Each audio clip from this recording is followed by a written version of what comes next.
मैं इमरान खान साहब की इस बात से 100% एग्री करता हूँ। पाकिस्तान के लीडरान बशमूल सियासतदानों ने पाकिस्तान को फेल किया है, पाकिस्तान की 90% आवाम को अदर कर दिया है, यानी कि हकारत की तरफ देखा है और हकीर की तरह ट्रीट किया है। जब से मैं ये ओहदा हटाया गया था, उसके बाद से हमने री इमेजिनिंग पाकिस्तान की मुहिम शुरू करी है, जिसमें शायद अब्बासी साहब भी मेरे साथ थे जी। हैं। देखिए अब ये देखें, ये मैं आपको सच्ची बात बताऊं, इसमें कुछ इमरान खान साहब का भी कसूर है, दीगर का भी कसूर है। हमने कुछ ज्यादा ही पॉलिटिशियंस को बदनाम कर दिया है, कुछ ज्यादा ही सबको चोर कह दिया है, ये चोर है वो चोर है, कोई बात करे नहीं करे उसको चोर कह देते हैं। हाँ। अब मतलब मतलब ये मैं इमरान खान साहब की इस बात से 100% एग्री करता हूँ कि सियासत में करप्शन नहीं होना चाहिए, बिल्कुल नहीं होना चाहिए, ठीक है। लेकिन अगर सियासत में करप्शन नहीं होना चाहिए तो फिर उस्मान बुज़दार को भी चीफ मिनिस्टर नहीं होना चाहिए, फिर महमूद खान को भी शायद चीफ मिनिस्टर नहीं होना चाहिए। हाँ। अगर सियासत में करप्शन नहीं हो तो फिर फराह गोगी साहिबा को है वो इतना पावर नहीं होना चाहिए।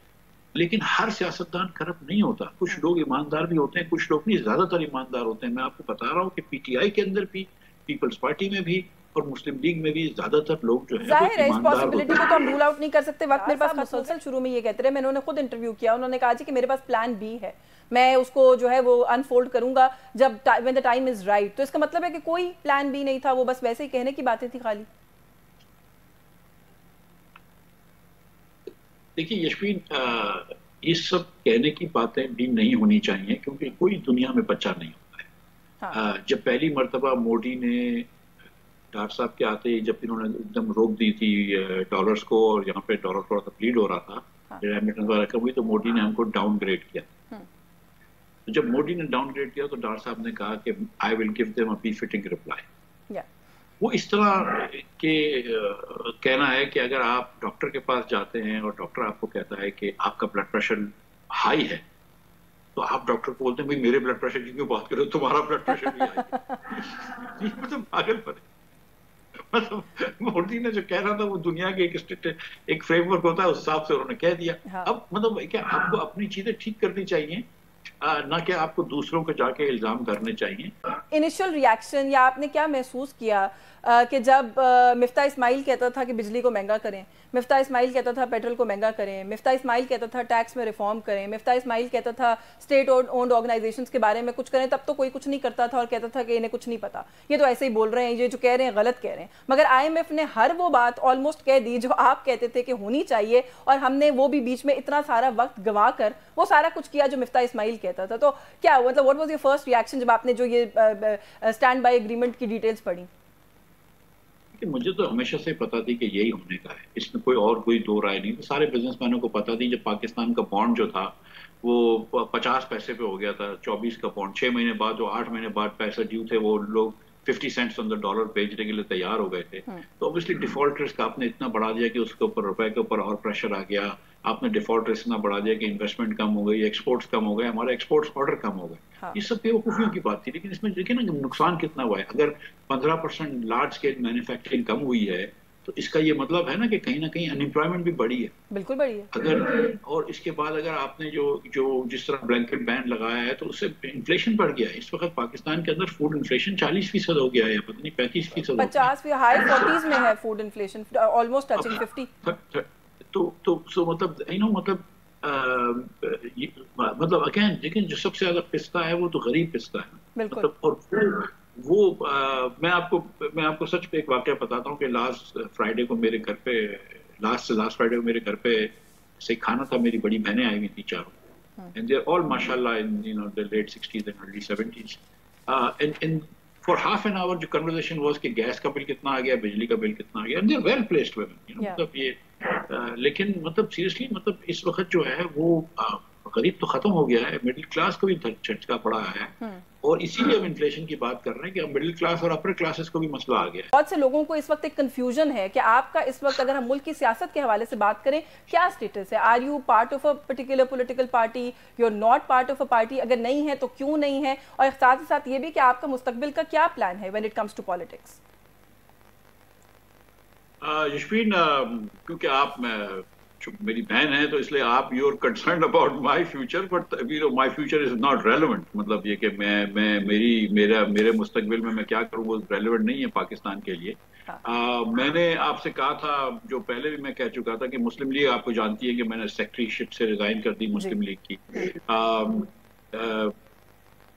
और मैंने ये भी पार्टी ओहदा छोड़ना एक और बात है, पार्टी से ही बिल्कुल डिसोसिएट होना एक और बात है। Are you still part of the party? In the sense कि I am a party supporter of course. अगर मतलब मैंने गुजारिश की है कि मैं खुद तो इलेक्शन नहीं लड़ूंगा, अगर मेरे पास मेरे हल्के से कोई मुस्लिम लीग का शख्स खड़ा होगा तो probably will vote for them, in fact will vote for them or her। लेकिन मैं एक्टिव बिल्कुल पार्टी में एक्टिव नहीं हूँ और कोई सियासत में एक्टिव नहीं हूँ। मैंने जब से मैं ये ओहदा हटाया गया था उसके बाद से हमने री इमेजिनिंग पाकिस्तान की मुहिम शुरू करी है, जिसमें शायद अब्बासी साहब भी मेरे साथ थे हैं, मुस्तफा नवाज खोकर भी हैं। और हम ये समझते हैं कि पाकिस्तान के लीडरान बशमूल सियासतदानों ने पाकिस्तान को फेल किया है, पाकिस्तान की 90% आवाम को अदर कर दिया है, यानी कि हकारत की तरफ देखा है और हकीर की तरह ट्रीट किया है। और इस मुल्क के जो बुनियादी मसाइल हैं वो हल नहीं किए गए और अब उस पे हम गुफ्तगू करना चाहते हैं। लेकिन आप कह रहे हैं कि आप पार्टी सपोर्टर अभी भी हैं, तो अगर आप पार्टी सपोर्टर हैं तो ये सारा कुछ जिन लोगों ने हकीर ट्रीट किया, हकारत से देखा, वो पार्टी अभी भी उसी निज़ाम का हिस्सा है, फिर आप उस पार्टी को भी सपोर्ट कर रहे हैं और साथ ही साथ ऑन द कॉन्ट्ररी ये बातें भी कर रहे हैं।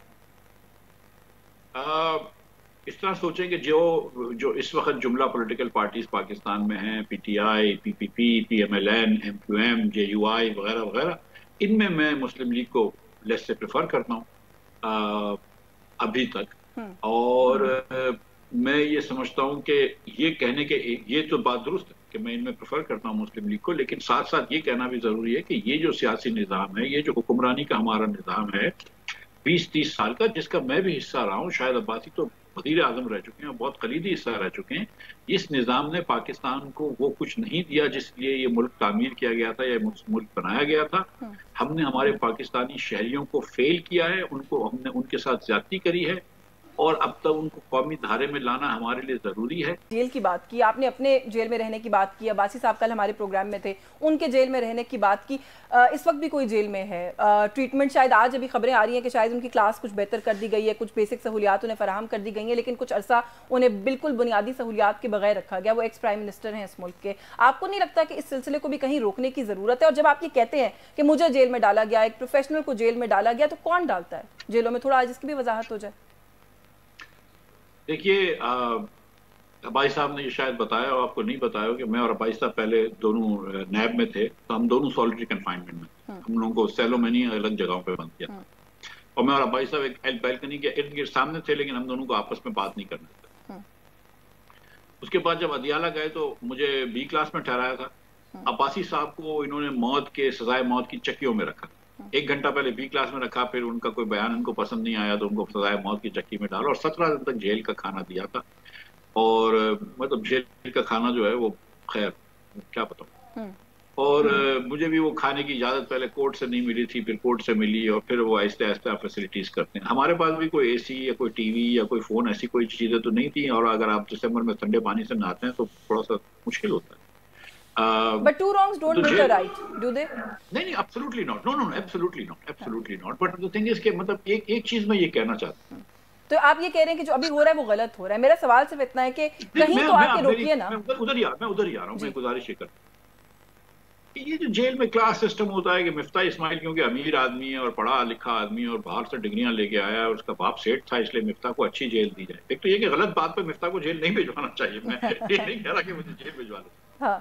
और क्योंकि वो इसरार जो था वो मिफ्ता के साथ, जो एक और आदमी जेल में था वो बेचारा पश्तून ट्राइबल एरिया से था, गरीब था, पढ़ा लिखा नहीं था, तो उसको जो है वो आप गलत जगह पे जेल दें तो वो भी जाती है। अब ये इससे हमको लार्जर ये सोचना चाहिए कि वाई इज इट कि इमरान खान साहब को आप दें, बिल्कुल प्रिविलेज दें, आप उनको घर का खाना दें, जो भी दें, मैं किसी भी मना नहीं करता, लेकिन वाई इज इट कि इमरान खान साहब को ये अच्छा खाना मिलने की उम्मीद है। वाई नॉट जो उधर गरीब लोग आए हुए हैं अटक जेल के अंदर, उनको भी थोड़ी सी तो बुनियादी सहूलत दे देना। अगर उनको बाथरूम की फैसिलिटी अगर गंदी है और गंदी होती है तो फिर सबको ही गंदी अच्छी फैसिलिटी दे दें।